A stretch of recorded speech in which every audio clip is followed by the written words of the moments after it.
did look at how to collect data. Wonderful, wonderful. We did look at how to collect data, and we said we can collect that data either through observation or through observation to get qualitative data, or through measurements to get quantitative data. Now, how do we um, how can we actually be able to present that data that we collected? Because when you collect data, it's not only for yourself, it's for other people to make sense of. So let's go into that. um, so you are going to have to know how to present your data through the frequency, relative frequency, cumulative relative frequency. All right, so let's say you've collected your data. You've collected your data. Okay, data. You've collected your data there. This data, let's give an example of the number of patients that admitted at ICU. So this is the data that you've collected for each of what you are able to see here represent actually the age of each patient. So 45, the first patient was 45 years old, the second 92, third up to the last one was 62, and all of them together are how many people? 50 people, and those are their age groups. So this is what you call raw data. Now this raw data, you have to start presenting it, and the very first way of presenting it is through frequency. Okay, so how do you present it through frequency? You have to first of all come up with an interval. First, you have to look at your data. Is my data uh, is it a large, huge data set, or is it a small data set? So if it is a small data set, in this case, the way this is a whole lot of data. So then you have to group it into ranges, intervals. So you have to say maybe how many people are aged 27 to age 35, and between from 27 to 35 there is an interval of 8, and then this data you do not want it to overlap. So instead of starting from 35 on the next, you're going to start at 36, so that the two ranges have nothing in common except their interval, which is 8 8 8 8. So from 62 you go up to 63 to 71, that's 8 of the distance. 72 to 8 80, that's an 8, all of that. So then when you check your data, 27 to 35 years old, how many people are there? It's only one. It's only one which was aged 27. How many were aged 36 to 44 years old? To 44, so you have 38, 38, okay, plus 44, so 3 people. Okay, that's the 3 there. How many were aged 45 to 53? You have got 9, that's your 9 there. So all of these records that you're putting here, which is showing how many of the people 27 to 35 are distributed, what you put there is your frequency. Okay, apart from that, once you do this, any other extension of the table that you're going to carry out here, it is going to change into accumulation. So yeah, we'll look at that later. However, um, there are different types of frequency tables. Is what it depends with the kind of data that you have. If your data is categorical in nature, such as political affiliation, blood type, religious education, all of that, then you are going to call it your categorical frequency distribution. If your data has to do with maybe numerical numerals, or in this case ratio or interval, okay, that's going to be numerical frequency. This is where you have an interval or ratio, exactly what we talked about here. When you group your data in this way, this here, everything here is called numerical data. Okay, and then categorical data, you have something like this is an example here, over here, where you're looking at categories: hypertension. Maybe, for example, if there are political parties one is belonging to political party A, political party B, political party C, and then you look at how many people belong to political party A. Maybe there are 70. How many people belong to political party B? There are 46. That is going to be your categorical, also your categorical frequency distribution. So this all of these are frequency distributions, but their names change depending on what type of data you're looking at. If it is categorical data or group data that you are just describing things, it is called categorical data. If it is data that has to do with numbers, and those numbers are coming from a large data set, and you have to group such that you have to group them, then it is grouped frequency distribution. If those numbers have a small data set like this one, you do not have to group them, and this is going to be called ungrouped data set. Okay, so moving on, let's look at what happens now when you are looking at what happens when you start looking at when you extend the table of the frequency. So the frequency distribution table can be extended, and once it is extended, it is no longer a frequency distribution but cumulative frequency distribution. So cumulative frequency distribution is a thing where you just extend the columns to the table of the frequency distribution table. So the frequency distribution table, realize that it would end actually here. So anything that you add here comes from here. Okay, it comes from here. So the class interval, in this case, our data set, we've done our frequency distribution by finding the interval, and we've come up with our frequencies. How many people are aged 30 to 39? It's 11, 40 to 49, 60, 50 to 59, 70. And then you have to now come up with an addition of the frequencies adding up. That's what we call cumulative frequency.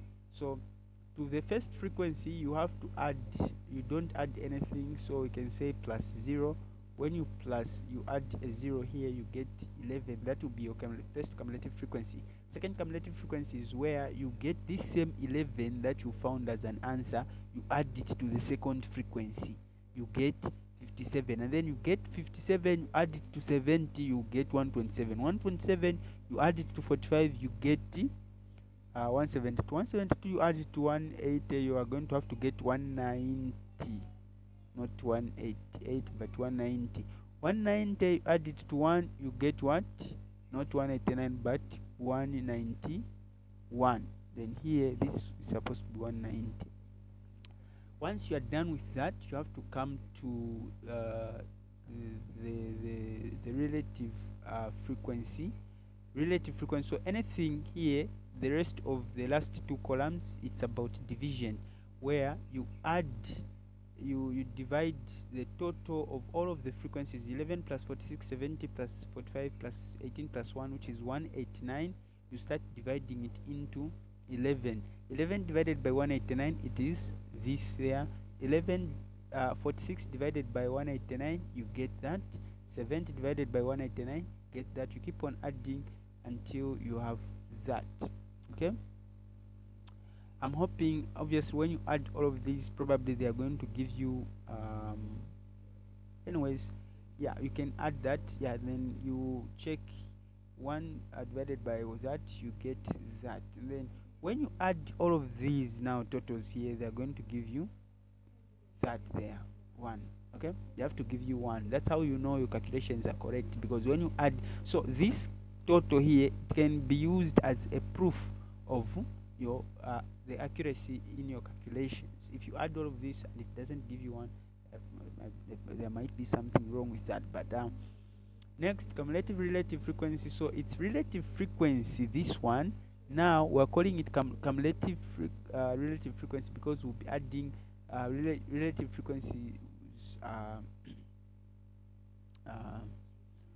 one onto the other. Let's get to our calculator. Let's get to our calculator. Can we get to our calculator? Of course we can, and there we are. So the second aspect of the cumulative relative frequency is where you have to now begin start adding 189. You divide cumulative frequency. To get cumulative relative frequency, you okay, just get our calculator and have it maximize. Okay, anyways, so we have our calculator right here. I'm going to have it there, and we're saying to get the frequency, you are just accounting 30 to 39, how many are they? 11. Then 40 to 49, how many are they? 46. Then to get the cumulative frequency, you have to add frequencies. 11 plus 0 here, it's 11. 11 plus 46, 57. 57 plus 70, 127. 127 plus 45, it is 170. 172 plus 18, I get 190, just like that. Then when it comes to these tables, it's about the division. You divide to get the relative frequency, you divide the frequency divided by the total. So 11 divided by 180, you get that. You keep on dividing. 46 divided by 189, you get that. 7 divided by 180, you get this. Then to get the cumulative relative frequency, you have to divide the relative frequency by the total. I mean, to get the cumulative relative frequency, you have to divide the cumulative frequency divided by the total. So 11 divided by 189, it is this. 57 divided by 189, it is this. And then 127 divided by 189, it is that. That's what you have. Then for the totals, you know that here for the first one, you don't add anything. For the frequency you add, you get the total. The second aspect is cumulative frequency. Don't add there, you add, you don't add, just like that, and then you would have been done. The second is frequency distribution usefulness. What is the importance of frequency distributions? Frequency distributions organize data in a meaningful way, intelligible way, as we have seen. Just by looking at, for example, this data here, you can be able to tell that the greatest number of people who were affected were those above the age of 45, because here, from here going down, okay, from, you can see for yourself that from here going down, these, then that's where the largest number of people got affected. The rest here going up, they were not affected. So it's an intelligible way of actually presenting data, and it facilitates computation procedures to help you come up with the averages and all of that. Enables you to draw charts and graphs for data presentation. We're going to look at that in just a moment. Enables comparisons among different data sets. All types of frequency distributions are useful and helpful when organizing data, so we've seen for ourselves. Now, here we have to look at data, presenting data in even much more ways. Principles of data presentation. Of course, saying that you have to make sure that your data has got titles, your data is arranged in such a way that it arouses interest. Your data, has to be presented in simple form, nothing complicated there, and it has to be clear. Okay, and there are two methods of data presentation, obviously, that we know. It is either through a table that we call tabular form, or through a graph called graphical form. And of course, this that we're just from looking at all of this, it is called graphical, tabular method of data presentation. Of course, we, apart from that, we have to know the different types of data. So we've got the simple frequency tabulation of data. Okay, remember, you always have to put your title above there, and then you go about putting your data. As you can see, this is a categorical kind of data, of course, this here you are you are using percentages, so it's qualitative kind of data, same as this one. It's percentages, frequency, it's all um, it is all qualitative data.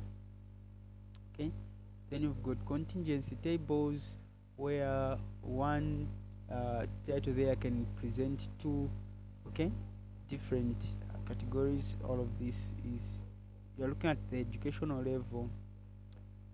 That's ordinal data, and by it being ordinal, it is qualitative data. Okay. Yeah. Graphical methods of data presentation, apart from the tabular method which we are from looking at, there is also a graphical method. Graphical method of data presentation, this is where you use graphs, okay, to present your data. Tables and graphs are both used in data presentation, and graphs are more useful in getting the audience's attention as they come with colors in different forms. Okay, and always even graphs themselves, they're supposed to be easy, simple, self-explanatory, with some title, all of that. So the first type of graph that we have is the bar graph. This is a graph that uses bars, chocolate, bars of chocolate, like you would say, they look like that. So these are the bars here. These are the bars. Okay. So you can see here I've got a title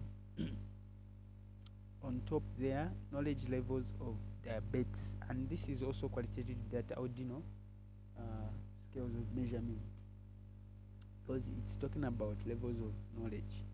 Okay, and here is percentage, and here you are able to see good or bad.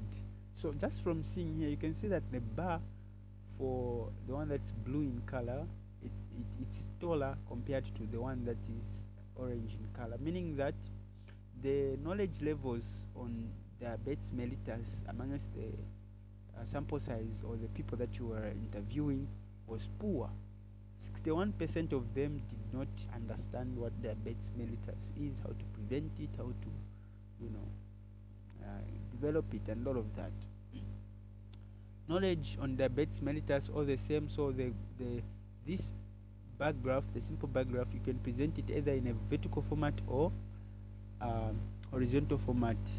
This one on number 2 here is the horizontal format. This one on number 1, it is the vertical format. Both of them can be used to present data.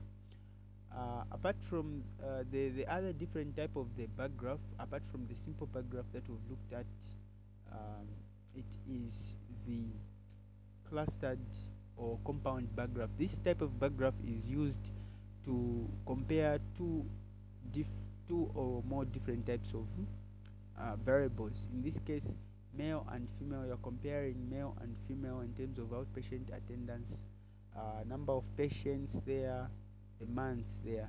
So this is the kind of clustered or compound data, where you have got two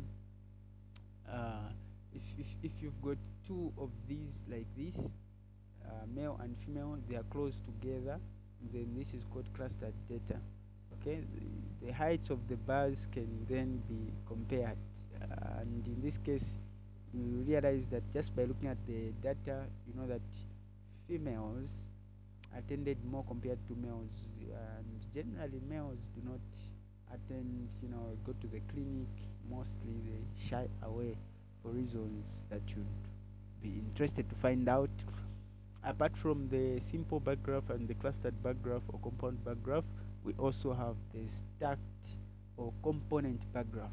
Stacked. So if you stack bags like this, one on top of the other, and they're bags of maize, you say stacks of bags of maize. Okay.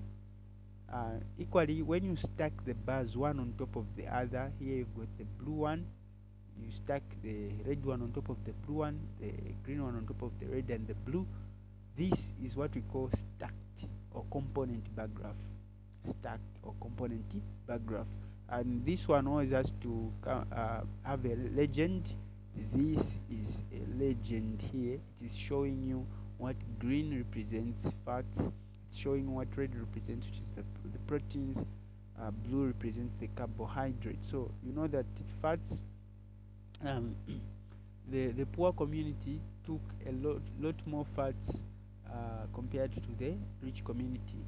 Uh, the, the poor community took less of less of protein and carbohydrate compared to the rich community. Okay, so makes sense like that. And apart from the simple bar graph, the stacked bar graph or the compound bar graph, we also have got the pie chart that you can use to do your data to show frequencies. The purpose of the pie chart is to show the relationship of the parts of the whole. Okay, the parts of the whole. So you have to also use a legend. You have got a key. Green stands for all of that. In terms of exam grades, uh, and then you can also use something like this where it is split. This is fixed, this is split, it's one and the same. Yeah. Then there's the histogram. The histogram is more like a bar graph but connected. You realize that the bar graph, for example, this is a bar graph, right? These are not connected. You can see there is space between there, there's space between there, there's space between there. But when it comes to the histogram, there is no space in between. There are bars, but there is no space here. It's all connected. Okay, and you always have to draw a line. You can see this line going up there, touching the top parts of the of the bars. Okay, so it's continuous like that. It tells you how often values fall within the specific ranges, which we call the class intervals. So the width in this case, this one represents how it represents the frequencies of the classes, okay, how they are distributed, and the width, it can represent the interval as well. So if you are asked to get the interval from such a graph, you just get from here. Okay, in this case 10. Remember, intervals, it always has to be equal. Okay, intervals always have to be equal. All right, so when you are getting for example, when you are getting the intervals, let's say this is 10, 20, the distance between 10 and 20 has to be the same as the distance from here to here, which is 10, 20, 30, 40, 50, 60. So it's 10, right? 10-year difference, because that's the number of years, and then here you've got the density. So that's about the histogram. It's got to do with intervals, and then you draw the normal curve there. Okay, unlike the bar chart, the bars here are touching each other like we've said. Then there's the frequency polygon. The frequency polygon is more like the frequency polygon can be obtained actually from the histogram, because the how we're going to get the frequency polygon is by marking dots on top there, midway of the bars, like that, and like that. Once we are done with that, then we can just start connecting these dots like that, and like that. And then what we've gotten there is what we call the frequency polygon, which is this one here. So in terms of the bar, it was going to be something like this. You just draw the bars that are touching each other like that. So the bars were going to be like that, like that, okay, like that. But because this is a frequency polygon, we leave it like that. Okay. Apart from the frequency polygon, we've got the line graph. It's a part of the type of graph as well. So this one is a type of chart that displays data points connected by a straight line. So these are data points. This one, I'm sure you've seen it on children's under 5 card. They use line graphs for children's under 5 clinic cards, but you can also use it for things such as anywhere else to present your data. The values, the data points that you've connected, and then you can just connect them. So the blue one, you have to give a legend. The blue one in this case gives you the departmental store, the orange one supermarket, and here the values on the vertical axis, you have to put the values also on the uh, y axis. This is y, this is x, this is y. Okay, the points are connected by a line to show movement or direction or trends. Okay, supermarket stores, as you can see, were going up in terms of business from 2012 to 2021. People started preferring, or business owners started preferring department stores compared to supermarkets compared to department stores. Okay, the pictogram, this is where you use pictures to represent what is happening in the population. So in this case, you are looking at infant death. So just draw, this is very important, the picture and then what it represents. So one child represents 50, one infant represents 50 infant deaths. So you put a year and you draw the pictures. So in 1960, 1, 2, 3, meaning 50 by 3 was the number of deaths, which is 150 children, infants died. In 1980, so the number of deaths were decreasing as the year was going up, meaning there was improvement in terms of maybe how information was spread, IEC education to the mothers, maybe facilities, healthcare facilities, all of those things. So that's pretty much about this particular um, um, this particular presentation. It's simply about knowing how to present data that you've collected either by observation or by um, of course, as it were, quantitative by measurement. Okay.